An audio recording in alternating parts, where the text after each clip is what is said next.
할렐루야. 네, 오늘은 성경에 기록되어 있는 향품들을 따라서 고대 이스라엘을 함께 살펴보도록 하겠습니다. 네, 향품은 고대 국제 무역의 핵심 품목이었습니다. 고대 근동 시대에는 향료길이라고 불리는 교역로가 존재했습니다. PPT 화면 한번 띄워주세요. 이렇게 보시면은 예루살렘이 저기 보이시죠? 빨간 글씨로 이렇게 향품뿐만 아니라 여러 가지 무용 상품들이 향료길을 따라서 이루어지는데 이런 교역로가 존재했습니다. 특히 남아라비아, 오늘날에 이게 밑에 보시면 시바 왕국이라고 써 있는데 그쪽이 예멘입니다. 그쪽에 출발해서 북쪽으로 올라와서 에돔과 예루살렘을 거쳐서 저기 두로와 시돈이 있는데 지중해로 연결되었습니다. 그래서 몰약과 유양, 침량, 우리가 많이 들어본 이 향료들이 이 경로를 통해서 이동하였습니다. 이 향료들은 당시 금과 비슷한 가치로 거래되었습니다. 왜냐하면 향료들은 특정 지역에서만 생산되는 희귀한 자원이었기 때문입니다. 예를 들어서 몰약이라는 향품은 아라비아 반도의 특정 나무 수액에서만 채취할 수가 있었습니다. 자연적으로 굳은 수지라고 하는데 나무에 상처가 났을 때 나무가 스스로를 보호하기 위해서 나온 그 액체를 모아서 말리고 가공해야 했기 때문에 생산량도 제한적이었습니다. 그러니까 향품은 희소성이 있는 금과 같은 고급 자원이었습니다. 이러한 배경이 성경에도 반영이 됩니다. 우리 열왕기상 10장 2절 말씀 다 같이 읽겠습니다. 스바의 여왕이 여호와의 이름으로 말미암은 솔로몬의 명송을 듣고 와서 어려운 문제로 그를 시험하고자 하여 예루살렘에 이르니 수행하는 자가 심히 많고 향품과 심히 많은 금과 보석을 낙타에 실었더라. 그가 솔로몬에게 나와 자기 마음에 있는 것을 다 말하매. 스바 여왕이 아까 예멘, 지금으로 따지면 예멘입니다. 스바 여왕이 이스라엘에 방문할 때 심히 많은 향품을 가져왔다, 이렇게 기록하여 있습니다.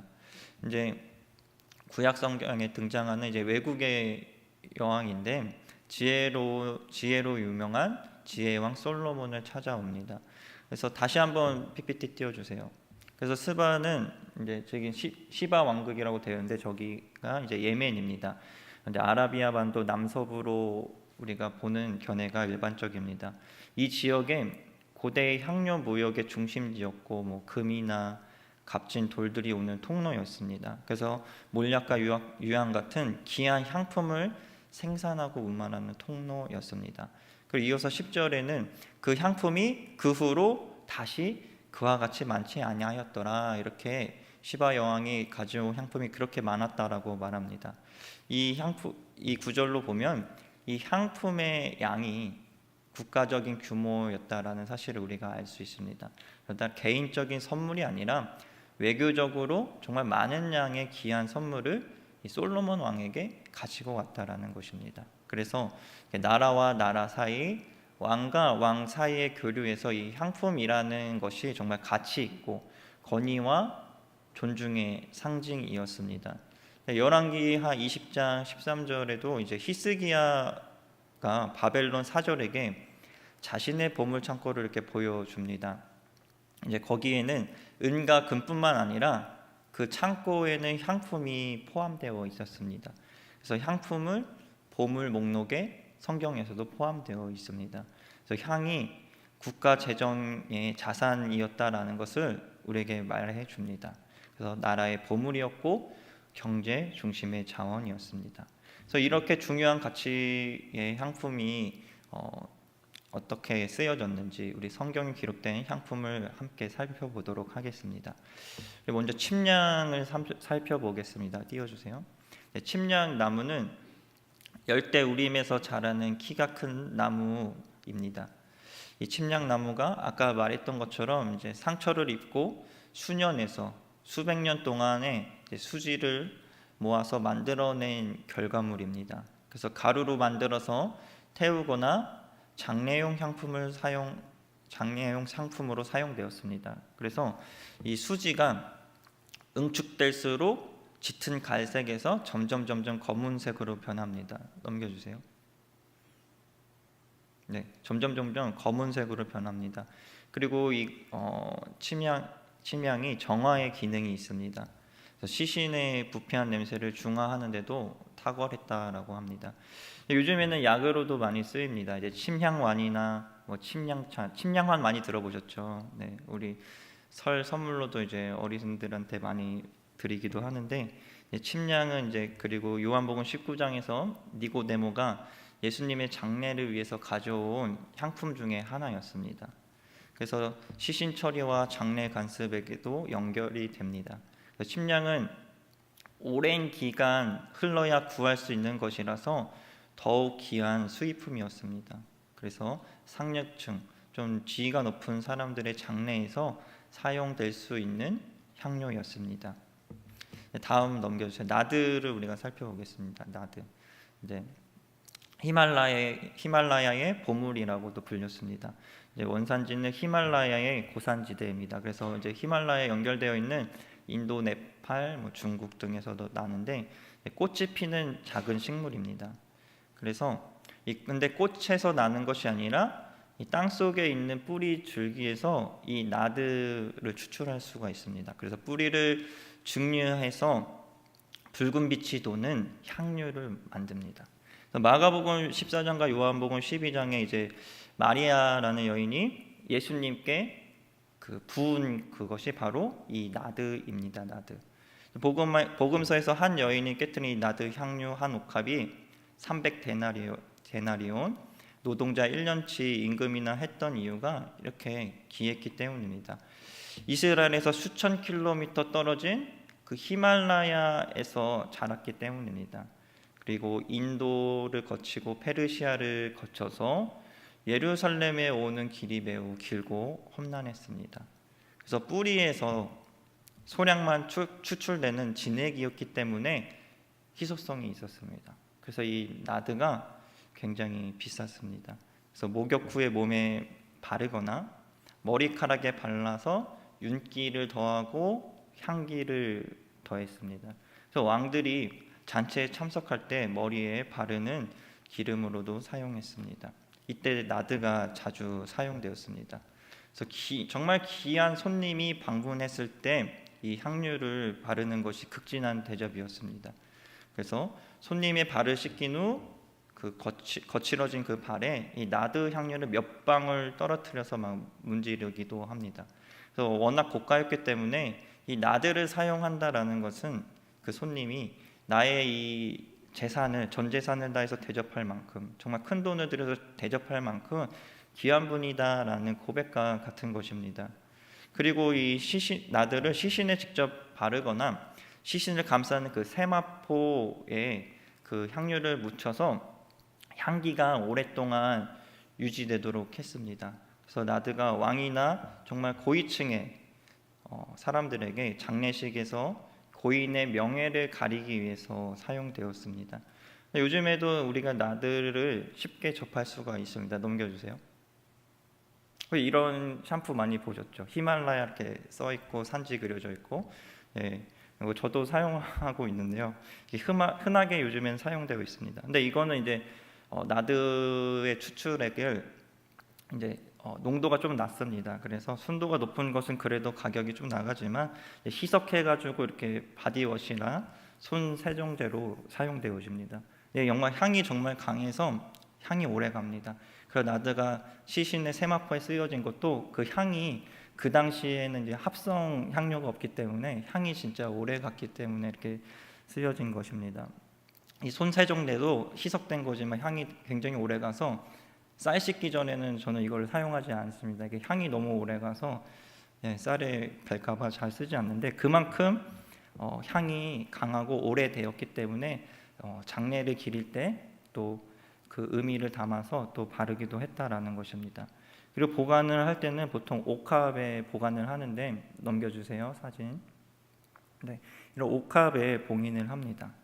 이제 향유는 이제 휘발성이 강하기 때문에 향이 날아가거나 변질되는 것을 막기 위해서 이 옥합에 향유를 넣은 뒤에 입구를 밀랍이나 진흙 등으로 완전히 밀봉해서 굳혔습니다. 이제 가운데 사진을 보시면 이제 뚜껑이 있습니다. 이제 밀봉해서 이제 열 수 없도록 만듭니다. 근데 오른쪽 사진, 맨 오른쪽 사진을 보시면 이제 비어 있죠. 뚜껑이 이제 있는데 사용하려면 이 뚜껑을 깨야 했습니다.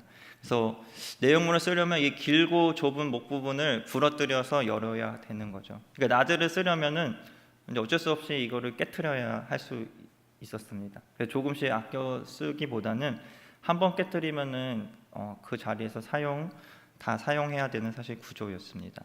그래서 마리아가 옥합을 사용할 때 저 윗부분을 깨야 됐기 때문에 깨트려서 예수님께 사용하였습니다.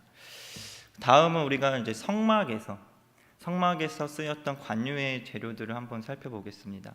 하나님은 모세에게 관유를 만들어서 성막의 모든 기구에 바르라고 명령하셨습니다.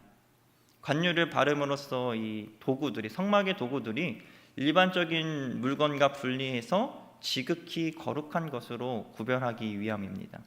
그래서 성막의 모든 기구뿐 아니라 이제 제사장, 왕을 구별하여 기름 부을 때도 이 관유를 사용하였습니다. 근데 이 관유는 이제 감람류, 올리브유라고 불리는데, 이 감람류를 기본으로 해서 몰약과 육개와 창포와 계피 등 귀한 향료를 섞어서 만들었습니다. 출애굽기 30장 23절에서 25절에 이 관유의 제조법이 나옵니다. 우리 함께 23절에서 25절까지 읽겠습니다. 너는 상등 향품을 가지되 액체 물량 500세겔과 그 반수의 향기로운 육개 250세겔과 향기로운 창포 250세겔과 계피 500세겔을 성수의 세겔로 하고 감람 기름 한 한을 가지고 그것으로 거룩한 관유를 만들되 향을 제조하는 법대로 향기름을 만들지니 그것이 거룩한 관유가 될지라. 이렇게 관유를 만드는 재료가 이렇게 나옵니다. 먼저 몰약을 한번 살펴보겠습니다. 화면을 띄워주세요. 네, 몰약은 이제 관목나무인데요. 몰약이 이제 예수님이 태어났을 때 이제 동방 박사들이 예수님께 드린 예물이기도 합니다. 아라비아 남부, 아까 지도에서 아라비아 기억나시죠? 이제 밑쪽에 시바 왕국이 있었고 그 아라비아 남부에서 자라나는 관목나무입니다. 이제 에티오피아, 소말리아에서도 자라기도 합니다. 공통적으로 이제 돌이 많고 뜨거운 사막 지역에서 자라납니다. 그래서 이것도 마찬가지로 수지, 관목의 껍질에 상처를 내어서 얻는 것인데 고무 수지입니다. 그래서 나무 껍질에 금이 가거나 인위적으로 상처를 내면은 점성이 있는 노란색 수지가 흘러나옵니다. 이것이 공기 중에 굳어지면서 동글동글한 알갱이가 되는데 마치 눈물 같아서 나무의 눈물이라고 불리기도 합니다. 향기는 굉장히 매력적이지만 맛은 매우 쓰다고 합니다. 그래서 향료로 태워서 사용하기도 하고 향유 기름에 녹여서 사용하기도 합니다. 보통 이제 방부 처리하거나 장례할 때에 사용하기도 하고 또 살균 진통 성분이 있습니다. 그래서 장례 때 시신에 발라서 부패를 이제 방지하는 용도로 이렇게 사용했습니다. 그래서 이 몰약은 이제 특정한 의식뿐만 아니라 정말 향료, 무역, 또 장례, 또 왕실에서 이 고대 근동에서 정말 문화 전반에 사용되었습니다. 다음으로는 몰약 다음에 유향을 살펴보겠습니다. 화면 띄워주세요. 네. 유향나무는 이제 우윳빛 눈물을 흘리는 나무라고 불립니다. 왜냐하면 유향나무에서 이제 상처를 내면 하얀 우윳빛 수지가 흘러나오기 때문입니다. 유향나무 역시도 이제 아라비아 반도 남부 또는 아프리카 동북부에서 자랍니다. 근데 이 우윳빛 수지가 흘러나오는데 이제 이게 공중에서 굳으면서 이제 반투명한 노란색 알갱이가 됩니다. 그리고 가장 하얗고 깨끗한 알갱이를 최고급으로 친다고 합니다. 그래서 하얗고 깨끗한 알갱이가 나오면 이것을 순결한 유향이라 불러서 정화 또는 치유의 상징으로 쓰였습니다. 또 진통 및 소염 효과가 있다라고 합니다. 넘겨주세요. 네, 이렇게 유향에 이렇게 하얀색 수지가 동글동글하게 나오는데 순결한 유향이라고 이렇게 불렀습니다. 그래서 약간의 레몬 향과 나무 향이 섞인 숭고향 향이 나고 불에 태우면은 이런 향이 난다고 합니다. 다음으로는 창포를 살펴보겠습니다. 화면 넘겨주세요. 네, 창포는 이제 늪지나 물가에서 자라나는 갈대 모양의 식물인데 줄기나 뿌리를 꺾으면 달콤하고 상쾌한 향기가 강하게 납니다. 넘겨주세요. 다시 앞으로 넘겨주세요. 네, 그 뒤에 있는 게 이제 갈대 모양인데 이제 그걸 가지고 기름을 만드는 것입니다. 그래서 레몬그라스나 팔마로사라는 식물들로 만드는데 레몬그라스는 레몬 향이 나고 팔마로사라는 것은 장미 향이 납니다. 그래서 이 창포는 몰약과 섞을 때 향이 좋다라고 합니다. 역시나 인도나 아라비아 지역에서 수입해 오는 귀중한 품목 중 하나였습니다. 넘겨주세요. 네, 우리나라에도 창포라는 것이 있잖아요. 사실 이게 창포가 우리나라 말을 해서 비슷한 걸 찾은 건데, 근데 우리나라 창포는 이제 향은 있는데 대량으로 기름을 짜기에는 그 기름의 양이 너무 적게 나온다고 해요. 그래서 우리나라 창포로는 비누 같은 것을 만든다고 합니다. 그래서 우리나라 창포로는 이 향료를 만들기에는 성질이 조금 다르다라는 것을 기억해 주시면 되겠습니다. 그 다음으로는 육개와 계피를 살펴보도록 하겠습니다. 네, 육개와 계피인데 보시는 화면에서 왼쪽이 육개고 오른쪽이 계피입니다. 근데 둘 다 계피, 우리가 흔히 생각하는 시나몬 계피라고 생각하시면 됩니다. 육개나무에서 얻어낸 계피를 우리가 카시아라고 부르고 개수나무에서 얻어낸 계피를 실론이라고 합니다. 육개는 두꺼워서 계피처럼 돌돌 말리지 않고 이제 약간 굽어 있거나 평평하게 판 모양인 경우가 많습니다. 속이 꽉 차 있습니다. 단면에 계피는 속이 비어져 있습니다. 보통 이제 카푸치노 드셔보셨죠? 카푸치노에서 뿌려 먹는 계피가 이 왼쪽에 있는 육개의 계피를 사용한다고 합니다. 육개 말고 그냥 계피는 껍질을 말려서 얇은 껍질을 말려서 만들기 때문에 건조 과정에서 양끝이 안쪽으로 이렇게 말려 들어갑니다. 그래가지고 이렇게 속이 비어 있는 것처럼 우리는 보입니다. 그래서 빨대나 파이프 모양이 된다고 합니다. 둘 다 이제 나무의 껍질을 말려서 가루를 내거나 기름을 추출해서 향료로 썼습니다. 거룩한 관유를 만드는 재료 중에 하나이고 또 생각보다 재료의 양이 많이 들어가는 품목 중 하나입니다. 이렇게 향료를 섞어 가지고 관유를 만들면 이렇게 다음과 같습니다. 네, 관유의 색깔은 이렇게 노란색을 띠고 있습니다. 이 관유가 어디에 사용되었냐면 성막 기구와 제사장에게 부어졌습니다. 관유가 아까도 말했다시피 거룩한 구별의 표식이었습니다. 하나님께 속한 것이라는 것을 표시하는 상징이었습니다. 이렇게 오늘 우리가 이 향료를 따라서 고대 이스라엘의 세계를 살펴보았습니다. 향은 그 당시에 국제 무역의 핵심 자원이었습니다. 그리고 왕권과 부의 상징이었고 또 장래에서 정말 존귀한 사람에 대해서 존귀함을 드러내는 표시였습니다. 그렇다면 이 향이 성전에서는 어떤 의미였을까요? 출애굽기 30장 7절에서 8절에 말씀 한번 읽어보도록 하겠습니다. 7절부터 같이 읽겠습니다. 아론이 아침마다 그 위에 향기로운 향을 사르되 등불을 손질할 때에 살을 찌며 또 저녁 때에 등불을 켤 때에 살을 찌니 이 향은 너희가 대대로 여호와 앞에 끊지 못할지며. 아멘. 이렇게 이스라엘 백성이 매일 아침과 저녁 하나님께 어린 양을 잡아 드리는 이 제사가 나옵니다.